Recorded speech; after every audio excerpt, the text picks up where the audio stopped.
Welcome to the Den of Tools. Howdy guys and gals, Jeff King here, back again here in the Den of Tools, and today we're talking hoists of all things. Hoists, winches, electric winches. This company, I think they're called Anbull. Let me see if I can pull it up here on the screen. They sent me this thing. They reached out to me and said, hey, can we send you one of these for testing? And my first thought was, this would be great. You could use it for pulling cars up on a flatbed, stuff like that. And then I realized it's 110. And my thought is, what do you do with a portable 110 hoist? That kind of threw me for a loop, but you know what? It looked like lots of fun. We do have really high ceilings in here. We actually have an I-beam system. We were planning to put a hoist on. I thought, well, this thing could be lots of fun. Let's go ahead and play with it. Go ahead and send it to us. Let's see what it can do. Just to give you some overviews of it, it has 360-degree hooks on both ends. Two types of operations. In other words, there's switches on the handle, and it's got this cheesy little remote that it comes with. In fact, it's this thing right here. It looks like like a remote I'd have for my space heater or something like that. It works-ish.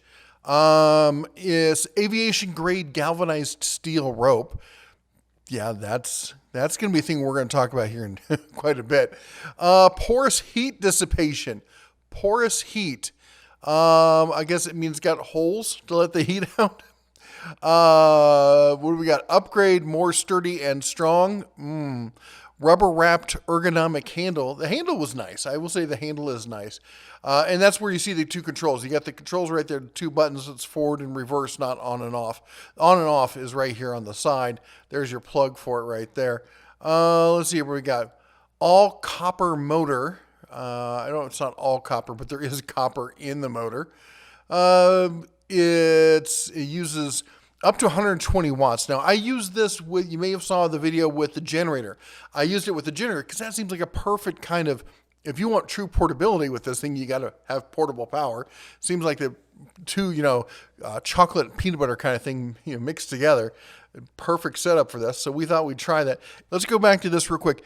Load capacity, 1,000 pounds. Remember that. This thing says it'll lift 1,000 pounds.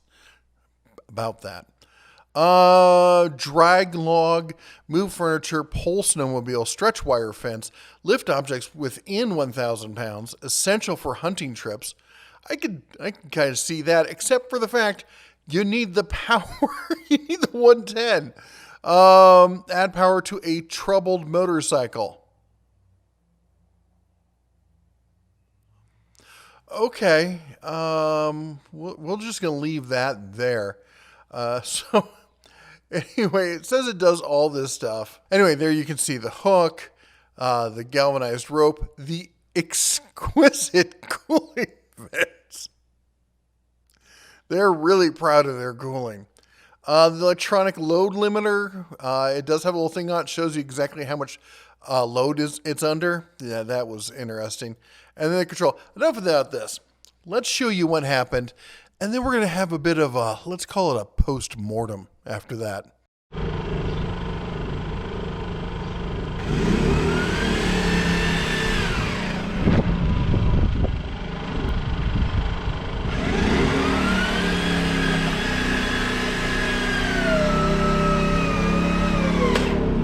That's not a good sound.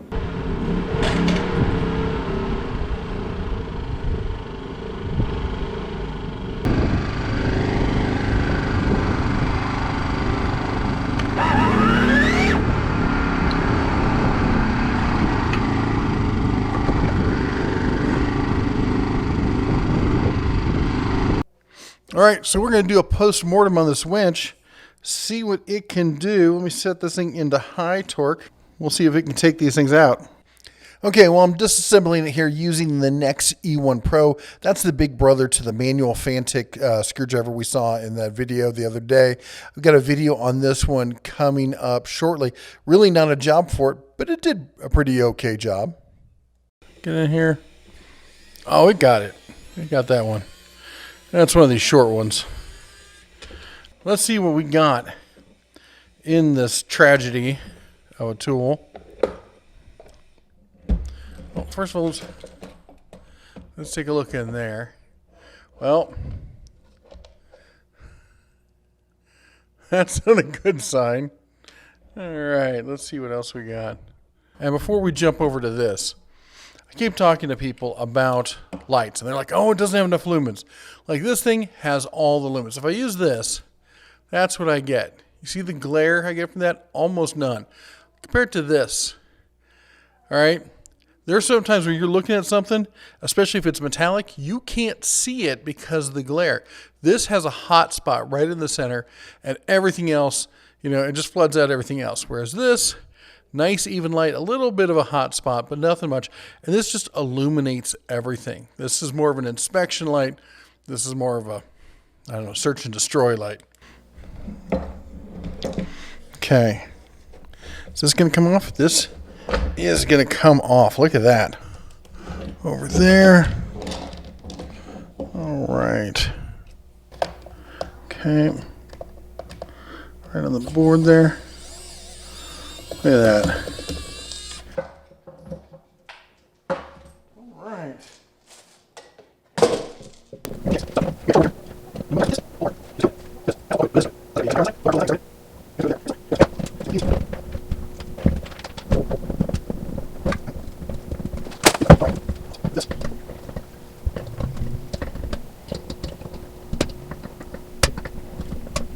Okay, and we're getting to the heart of the matter here, and that's this plate right here.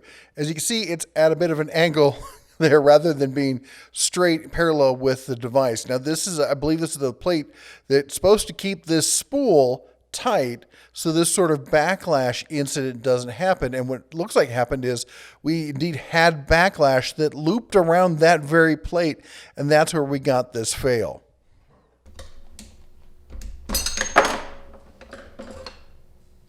Now, I know some of you will say it was because it came at an angle going in, and that could be argued, but that's the job of this throat plate here, is to keep it from going at angles that the spool can't handle.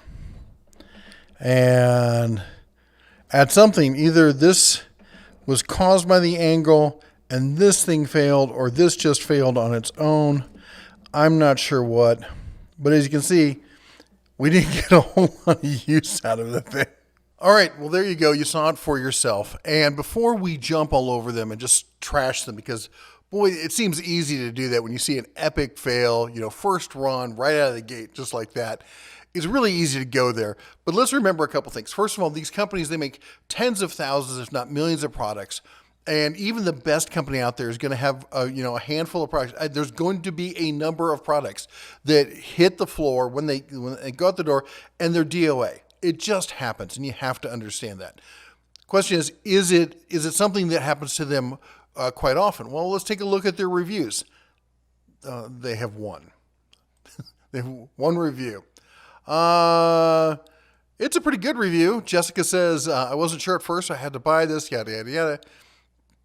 It doesn't seem terribly. It comes across as a real person. It doesn't come across as like some sort of shut up moto, some sort of sock puppet or something like that. But is it? Where does that leave us with this? Well, I'll tell you what. I will leave it open to the company to be like, hey, we want to send you another one or a different model or something like that, and we'll take a look at it. Because one product, this is what I always say is, this is why, let's be honest, talking to YouTubers and people like this who do product reviews, it's only one data source. And if like I always say this, like my family had a Ford Pinto and it never exploded. That doesn't mean that you should buy a Ford Pinto for your family. Probably not a good call. So, there's only so much we as reviewers can tell you. And if there's a YouTuber out there telling you this is the best product, you need to get this, you probably shouldn't be listening to that person.